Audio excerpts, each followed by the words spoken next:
Alright guys, TacticalRab again today. I hope you're doing well and enjoying your day so far. An absolutely wild tourney that entered around about 5 AM Eastern Time. ZooMaa's 10k Creator Clash. Winner takes all goes down to a game at 3. Final map, round 11. Absolute breakdown went on here, honestly. Unbelievable. We're going to dive into the coming minutes. Lots of representation in the final from FaZe and subliners. Arguably the two favourites for the World Championship. Very much into your thoughts in the comments below. Hit the like button if you enjoy. Subscribe if you're new as always. First of all, thought this is pretty cool. I believe they've done this for the last couple of years now, but I don't think the shoes that they designed specifically for the World Championship winners have ever looked as good as this. I think these look particularly good. So the winners of champs are going to get these. They do look absolutely fantastic, to be fair. I think maybe they did this last year as well. I'm not exactly sure, but yeah, as we say, the favourites, maybe FaZe, maybe subliners, maybe other teams involved, but of course a lot of those guys were getting involved in last night's tournament that went absolutely down to the wire. So we're going to dive straight into it, right? This was the $10,000 winner takes all, by the way. That's one thing to keep in mind when you're talking about a 5 AM finish. That's Eastern time for some of these guys, man.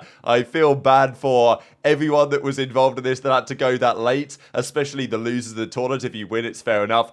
Massive credit to ZooMaa for making this happen, right? Because doing this in the off-season is a little bit easier just because you can start it earlier. Last night, the players just finished their scrims for the day. This tourney, I think, began at about 8:30 Eastern was the plan anyway. I think I was already asleep by the time. I thought, all right, let me wake up 8:30 AM my time-ish, and I'll just see what's going on. I thought maybe by then the tourney would be done, but I thought it was possible that there was still another couple of maps to go. I woke up and I think it was the first series of the grand finals was ongoing, and that came to an end, and then there was another, because the bracket got reset for the second grand final series. Man, absolute madness, and fair play to ZooMaa and everyone involved making this happen, because you know, as someone who's occasionally got involved in trying to organise things like this, such as the Breaking What Next tourney, getting any responses from pros is such a challenge in the first place to actually get them to even reply, let alone to get teams organised and to get the brackets sorted and to get everyone to turn up on time and actually make it happen. So credit to all involved that made this work. These, though, were the 16 teams. And before we dive in, if you guys, well, you already know the winner at this point, but we'll just look through the teams and see who should be good or who should not be so good. There was a female team, I believe, here, Kelserini, but that's going to, unfortunately, disappear on the bottom of the screen because I can't see when I zoom in. It cuts some things off. So the top team was Drazah, Envoy, Prolute, and E. That's a pretty nice team on paper, and in fairness, there's a lot of very nice teams on paper. It's always interesting, though. This is a search and destroy tourney. You've also got to consider sound equalization. That's a pretty big deal in these tourneys, right? There was a lot of sounding going on, absolutely, in this one. So, but still, the best teams did make it the distance. Some of these teams you would look at and think, for example, Dashy's team, Ghosty, Dashy, CleanX, Hydra. That is on paper a nasty roster, especially I think though for respawn modes, and that's the thing here, right? Some of these rosters that you might think, damn, turn those guys up to champs, they're going to put up a good fight. In a search and destroy only environment, different players are going to thrive. Almost always you can look at whatever team TJ is on, and you know, he's a good search and destroy player, and okay, his team is nasty anyway, Scrappy, TJ, SlasheR, and Capsidol, but whatever team TJ is on is usually going to be a very decent bet to go far in tournaments like this. It's just how it goes. Even though you might think on paper, wow, Scrappy, SlasheR, TJ, Capsidol, okay, it's actually a pretty nice team anyway for respawn, but you wouldn't think it was anything spectacular. But they should have probably won this tournament, right? At least they will think in that way. We'll dive into it in the coming minutes. You look at Shotzzy, I mean, this is a wild team as well. Shotzzy, Huke, Neptune, and Mohawk. Like, Shotzzy, Huke, Neptune, the amount of, like, how rogue is that SMG trio gonna go, right? Unbelievable. And of course, like, the roles don't matter so much when you actually get down to search and destroy, because people can pretty much use whatever gun, right? And it's not so necessary in respawn. So a team like Ghosty, Hydra, Dashy, CleanX feels pretty unbelievable, but for search and destroy only, it's not quite as good as you might think it would be. There's some other great teams in here as well. You know, Arcitys was playing. I think he did a great job this tourney. Doug Sensor Martin put a team together, and you know, a lot of the guys that he actually plays with had decided to kind of sketch him a little bit. We'll get to that in a second. So these are the teams. The favourites possibly was aBeZy's team,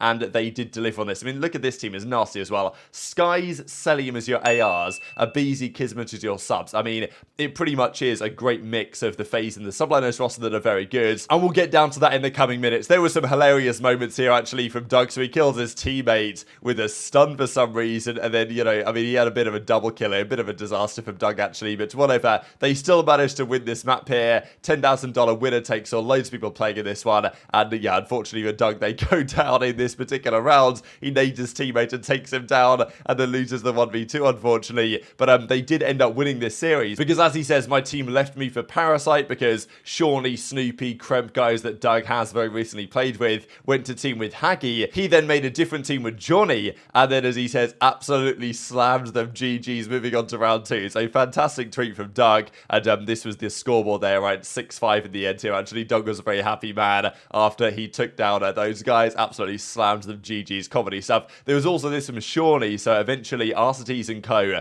took down Shawnee's team. GG's lost 6-5, goes 16-6 for the L. Can't believe these two players are in the league. Like, what's going on here? Like, basically calling out Snoopy and Kremp. Now, I imagine this is a little bit in jest, but there is probably part of Shawnee that thinks, damn, I've been stuck on this academy roster for so long, and these guys, Kremp and Snoopy, get called up to the starting team. I don't, but yet I'm carrying them in this Search and Destroy tourney. So pretty entertaining, to be honest. I've got to share some highlights in this, though, because there were plenty of highlights. This 1v3 from aBeZy was pretty nice, actually. I don't know what iLLeY was doing here, actually. So it was a 1v3 turned into a 1v2. Drazah goes down here. iLLeY is right there, and he knows that aBeZy is one-shot. I'm not exactly sure why he doesn't chal aBeZy, but he dives into this corner, maybe gets stuck there. aBeZy then knows where he is, and iLLeY just like hides in this corner and eventually just gets challed, and aBeZy takes him down. So a little bit confused by that play, to be honest, but big 1v3 for aBeZy there, knocking those guys down to the losers bracket, I believe is how it was. There was also this remarkable clip from Dashy. I mean, he actually gets a nasty sniper shot as well, but it was this kill that really just won them the round and forced a round 11. He's on the ladder stall, 180, just completely world stars Gwyn off the ladder there. So, I mean, Gwyn was actually playing quite well, but he got completely smoked in that one. And there was even this, actually, between these two teams that played so much, Skies and aBeZy's team versus Scrappy and co team. Look at that wallbang from Skies. I mean, wow, that is nice. So anyway, a few highlights for you guys now. Oh, he's P1.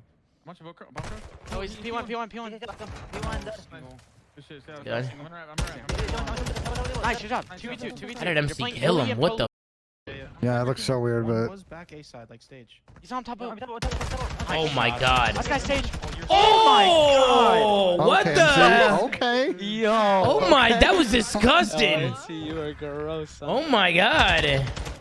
Holy shit. Oh! Oh yeah. Put it in the montage! Got Hitty, one's got Hitty. One's got Hitty, watch I out. can't even see him. I don't know where bomb went. I can't even see the guy got Eddie. See if anything on the left here. I'm nading bottom bed, hold up. Got Hitty, really weak. Low pot steps, he's pot steps. Going up. One guy's in the bottom bed. Oh, what the? God. Got shit on, oh my god. One's got Hitty. Oh, Jesus Christ! What the One's got Hitty and he won. He ladder stalled, pistol 180, turned on him. You went dead. Oh! Okay. That's got main, I think. Oh my god, no. Oh my They were god. losing that round after. Microphone muted. Not gonna lie, best of fives is crazy. Standing. Not gonna lie, getting a response out of you pro players as to what y'all want to do is impossible. I get a response for 2 guys max. 2 guys max. Back up, Cannon. Y'all want certain rules. We need communication. We need comms. I've been saying it for 3 weeks. Time you don't hit me up, I have a group chat with 16 captains. And I tell them to relay the message to their team. I have a bomb cross. You know what I mean? I'm like bottom R. They can go P1. What's it, Saloon? Look at the form. Look at the forms here. Right. Oh, look at these forms.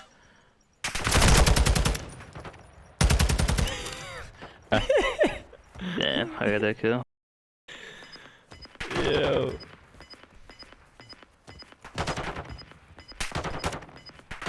Holy shit. Good shit, my boy. Good shit, my boy. He's actually checked now. One single top academy. Time from him back alley. To your left as well. He's like towards the corner back there.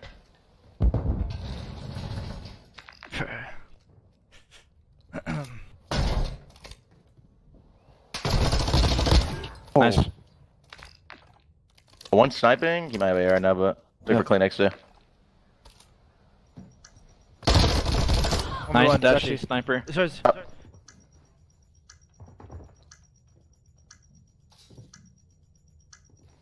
He's like towards bomb, I think.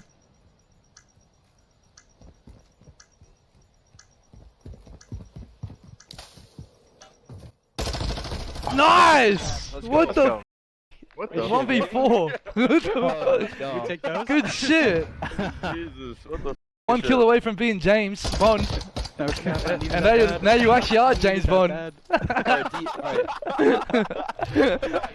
This I thought was absolutely criminal from Cell. I can't believe he actually does this with a straight face. But so here we go. We've got a snake off 1v1. Cellium versus SlasheR. These were the two teams that played in the grand finals, but they played so many maps over the course of the tourney. Cell's defending the bomb, and he's just like, he doesn't even stop snaking even once the round is won. Like at this point, the round is won, right? Like the bomb is gonna blow up. There's only 5 seconds left, and Cellium keeps snaking it again and again. You simply can't make this stuff up, right? Like this guy is unbelievable. Like SlasheR must be like, mate, this is my teammate. I'm losing full right now. So anyway, congratulations. I honestly, that's just criminal behavior as far as I'm concerned.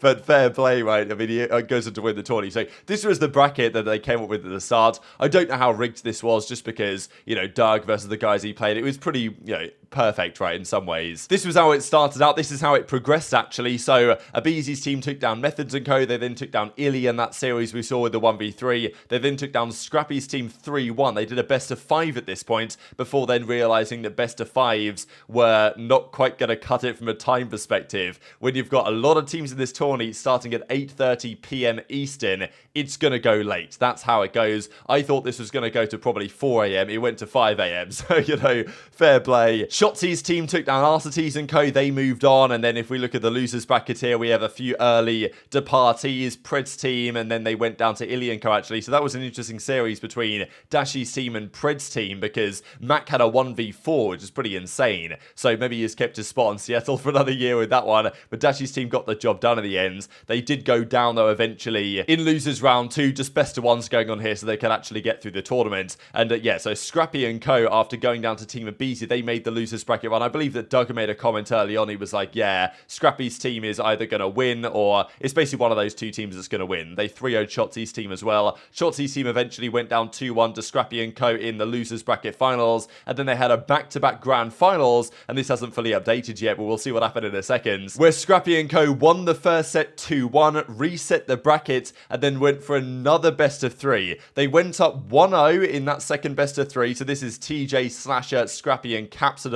A nice team for sure. They 6-1 them on Fortress, not particularly close. Game 2, though, this was such a dagger, because TJ started this one 0-7, was having an absolute stinker, and then got a couple of kills, sent it to a round 11, and in round 11 he got a really nice 3-piece, but the bomb was defused. aBeZy stuck the bomb for some reason. The guys that had planted weren't so close. Maybe TJ took a wrong route after getting the first kill, possibly. He gets all 3 kills, but aBeZy defuses it, effectively kind of not exactly a ninja, but close enough in the round 11 to force a map 3. And then map 3 was absurd, right? It was a 5-2 lead for SlasheR & Co. SlasheR had clutched a nice 1v1 earlier on, actually, against Cellium as well, but Cellium bounced back big time. Sky's only had 1 kill this map. This is 5 a.m, by the way. Like, these guys have played for absolutely hours at this point. There's $10,000 on the line for 1 round of Search and Destroy. It's not so often you actually get 1 round of Search and Destroy that is worth $10,000 or more, especially in a tourney like this.